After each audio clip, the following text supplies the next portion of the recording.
Lieutenant Commander Vex watched the human cadet with growing concern. The small, soft-skinned creature should have collapsed hours ago, yet Cadet Taylor kept moving forward through the punishing terrain of Training Zone 6, nicknamed the Death March by the Galactic Alliance's elite forces. "This is unprecedented," Vex muttered to his fellow instructor, Commander Orlo.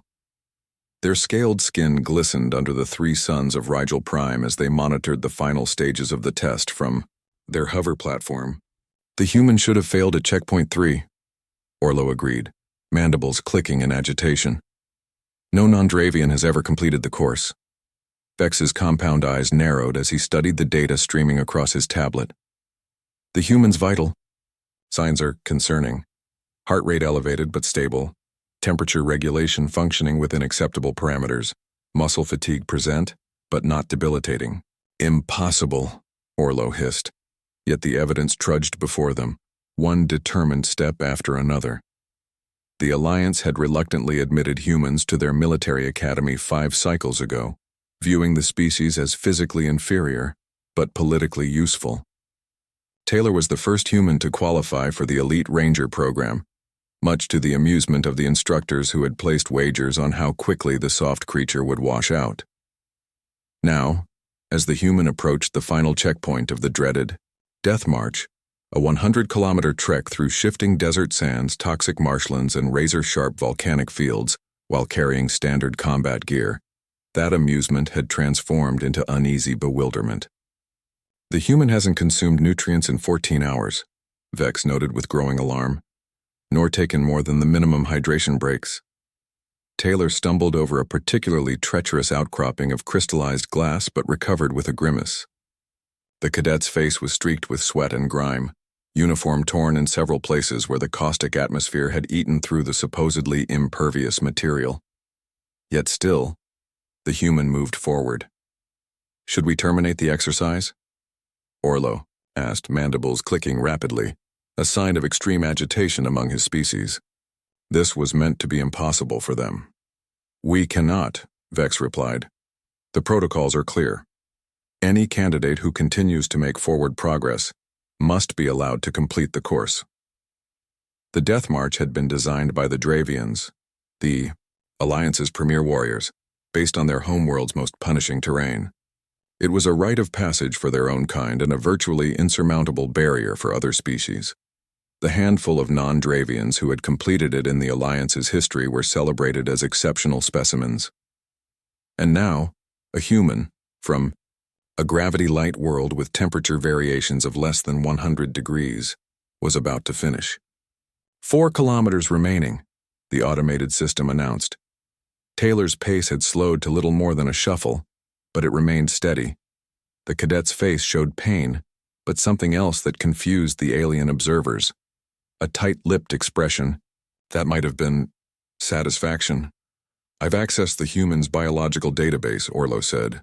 "Apparently they evolved as persistence hunters. Before their technological advancement, they would chase prey until it collapsed from exhaustion." "That makes no logical sense," Vex countered. "No species would evolve such an inefficient hunting strategy." Yet the evidence continued its dogged march below them. 2 kilometers remaining. Vex noticed with growing concern that other instructors had begun gathering at the finish point. Word had spread through the academy. The impossible was occurring. A human was about to complete the Death March. "I'm reading severe electrolyte depletion, dehydration at critical levels, and microfractures forming in the lower appendages," Vex reported. Yet pain suppression mechanisms appear to be functioning at extraordinary efficiency. 1 kilometer remaining. Taylor had begun talking to nobody in particular, a behavior Vex recognized from his xenobiology studies as self-motivation. Another peculiarity of human psychology. "Just keep moving," the cadet muttered between labored breaths. As Taylor crossed the final checkpoint, a silence fell over the assembled alien instructors. The human stumbled the last few steps, crossing the finish line before collapsing to one knee, head bowed, chest heaving. Then, in a gesture that would be discussed in hushed tones throughout the academy for cycles to come, Taylor looked up at the stunned instructor's lips pulling back to reveal blunt teeth in what humans called a smile, Permission to stand down, sir? The cadet gasped. Commander Orlo stepped forward, towering over the exhausted human. Permission granted, Cadet. After a pause, he added with reluctant respect, "You have completed the death march." Taylor attempted to stand, wobbled precariously, then accepted a hydration pack from a medical drone. That evening, an emergency meeting was called among the Academy's leadership. Vex presented his findings with growing apprehension. The human's performance cannot be attributed to superior physical attributes, he explained. By every objective measure, Cadet Taylor is inferior to our Dravian Rangers. Less strength, less speed, less resilience to environmental extremes. Then how? Demanded Academy Director Krall. It appears to be a psychological trait they call stubborn determination or sometimes spite, Vex replied. The human simply refused to stop. Modify the course, someone suggested. Make it truly impossible. Director Krall raised a clawed hand for silence. No. The Alliance Charter requires all qualifying tests to remain standardized. If humans can complete our most grueling challenges through sheer stubbornness, then perhaps we have underestimated their potential contribution to our forces. As the meeting adjourned, Vex lingered, studying the medical data from Taylor's examination. Recovery proceeding at 218% of projected rate, the report noted.